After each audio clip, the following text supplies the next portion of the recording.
Anda mau menjadi apa di masa depan ditentukan oleh kebiasaan apa yang Anda lakukan hari ini. Dalam keseharian, pernah kita selalu dihadapkan dalam kondisi yang kadang cenderung berbeda. Kita merasa sudah berbuat baik, tapi masih sering dianggap salah. Stres karena pekerjaan dan merasa tidak pernah punya cukup waktu. Merasa tidak ada perubahan dan membosankan. Mencoba berbagai cara, tapi selalu gagal.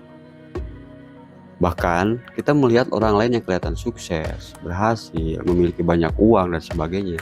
Tapi kehidupan pribadi dan keluarganya hancur.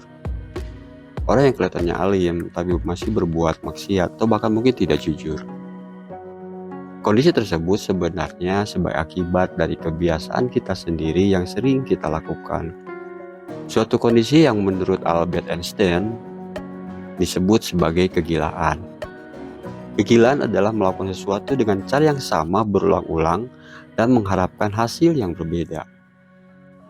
Bagaimana kita bisa keluar dari kegilaan? Dan bagaimana cara kita hidup bisa produktif dan efektif agar terhindar dari beberapa kondisi-kondisi di atas tadi.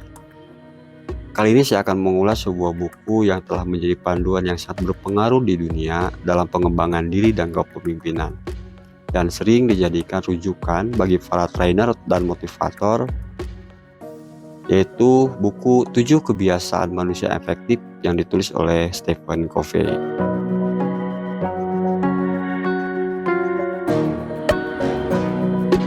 Stephen Covey sendiri dalam bukunya menyatakan ada 7 kebiasaan yang jika dipraktekkan secara teratur dapat membantu individu mencapai kesuksesan baik dalam kehidupan pribadi maupun profesional mereka. Penting Anda ingat, Anda mau menjadi apa di masa depan ditentukan oleh kebiasaan apa yang Anda lakukan hari ini. 7 kebiasaan tersebut, yang pertama adalah menjadi orang yang proaktif, yang kedua memulai dengan tujuan akhir, kemudian yang ketiga adalah mendahulukan hal yang utama, yang keempat adalah berpikir menang-menang, yang kelima adalah berusaha memahami terlebih dahulu baru difahami, kemudian yang keenam adalah sinergi, dan yang ketujuh adalah mengasah gergaji. 3 habit yang pertama dikaitkan dengan self mastery atau penguasaan diri atau kebiasaan diri kita sendiri. Kemudian 3 habit berikutnya itu berkaitan dengan interdependence atau saling ketergantungan atau kebiasaan yang berhubungan dengan orang lain. Kemudian yang ketujuh yang merupakan rangkuman dari nomor 1 sampai ke 6, pembaharuan diri atau kebiasaan untuk mengembangkan keahlian diri. Baik, mari kita coba bahas satu persatu. Habit atau kebiasaan yang pertama, be proactive. You create your own destiny. You design your own story. Proaktif berarti mengambil inisiatif dan bertanggung jawab penuh atas hidup dan pilihan sendiri. Coba pikirkan dan renungkan, apakah dengan hanya duduk diam, Anda bisa mencetak prestasi dan mencapai sesuatu? Anda tidak akan kemana-mana jika hanya diam dalam area nyaman Anda. Sikap pasif dan membiarkan lingkungan sekitar membentuk arah hidup kita hanya akan membuat kita menjadi pribadi yang minim kontribusi. Sikap pasif juga akan membuat hidup kita terasa kering dan monoton. Sekarang saatnya Anda bangun dari duduk Anda dan keluar dari zona nyaman. Untuk sukses dalam apapun, Anda harus proaktif untuk menentukan apa yang Anda ingin capai. Lalu mulai menggambar peta yang akan membantu Anda menyusuri jalan menuju pencapaian tersebut. Lalu kebiasaan kedua adalah mulai dari yang akhir atau begin with the end in mind. Kebiasaannya terkait dengan visi dan tujuan yang jelas apa yang ingin kita capai. Merujuk pada tujuan akhir berarti mengetahui di mana Anda akan pergi dan mengerti di mana Anda sekarang berada. Dengan begitu Anda tahu langkah-langkah yang akan Anda ambil berada pada arah yang benar atau mengarah pada tujuan yang ingin kita capai. Pikirkan dan tuliskan apa yang Anda inginkan dan dicapai sebagai tujuan akhir. Misalnya, Anda ingin menjadi seorang direktur, siswa atau mahasiswi berprestasi atau pebisnis sukses. Langkah awal yang harus dilakukan adalah mengidentifikasi kemampuan, keahlian, pengetahuan, dan pengalaman seperti apa yang dibutuhkan untuk mencapainya. Ketika Anda telah memiliki daftarnya, Anda akan membandingkan dengan keadaan saat ini dan melihat gap-gap yang bisa diisi untuk memenuhi kualifikasi seorang yang Anda inginkan. Selalu mulai dengan bagian paling akhir. yaitu sesuatu yang Anda inginkan sebagai hasil akhir. Baru kemudian Anda akan menentukan dan membuat jalan untuk menuju ke sana. Kebiasaan ketiga adalah mendahulukan yang utama atau put first thing first. Hal ini terkait dengan kebiasaan untuk mendahulukan tugas yang penting daripada yang mendesak. Betapa kita sering kehilangan waktu untuk hal-hal kecil yang tidak penting, kerja tanpa henti yang tidak jelas prioritasnya. Di tengah hiruk-pikuk kebisingan yang terus menyergap, setiap kali kita kehilangan arah tujuan yang justru lebih penting. Berapa banyak waktu yang Anda habiskan untuk kegiatan penting dan tidak penting? Perbandingan 80% penting atau 20% penting, atau justru sebaliknya, 20% untuk kegiatan yang penting dan 80% untuk sesuatu yang bukan prioritas utama.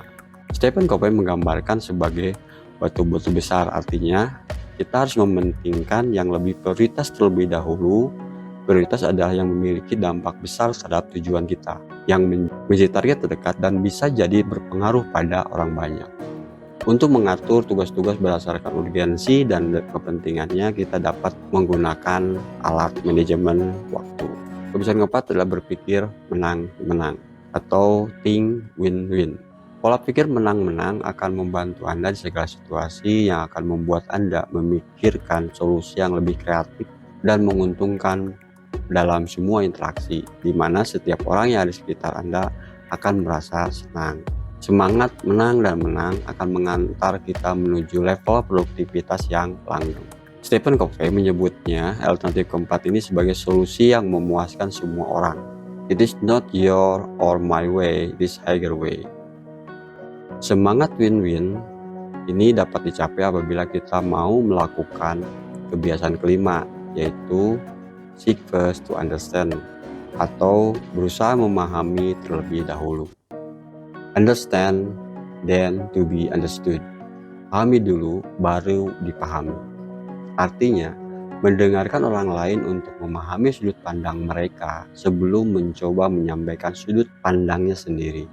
Jika Anda telah terlatih dengan kebiasaan itu, Anda akan merasa semua orang akan dengan senang hati mendengarkan dan menerima Anda. Itulah aturan emasnya. Kita senantiasa mau mendengarkan beragam perspektif, berdialog, membangun empati, dan berjibaku untuk merumuskan kesaling pengertian yang konstruktif. Seorang manajer sebelum merespon situasi tertentu di departemennya, dia harus memahami situasi secara keseluruhan. Ketika mereka sudah memiliki pemahaman, mereka akan bisa memikirkan situasi terbaik yang bisa dilakukan. Sebelum Anda melontarkan ide Anda, cobalah untuk pahami kepentingan rekan-rekan Anda. Kebiasaan keenam adalah bersinergi. Artinya, bekerja bersama dengan orang lain untuk mencapai hasil yang lebih besar daripada dapat dicapai dengan sendiri. Kebiasaan keempat dan kelima akan bermuara pada kebiasaan ini, yaitu tentang kebiasaan sinergi, tentang membangun kerjasama tim yang kuat, dan tentang spirit untuk berbagi peran dan kontribusi demi tercapainya tujuan bersama. Memiliki kebiasaan membangun sinergi didasarkan oleh pemahaman bahwa sangat penting untuk bekerja bersama tim dari berbagai latar belakang secara harmonis. Latar belakang yang berbeda akan memberikan ide-ide yang lebih beragam dan akan membuka jalan bagi solusi yang lebih kreatif dan menguntungkan.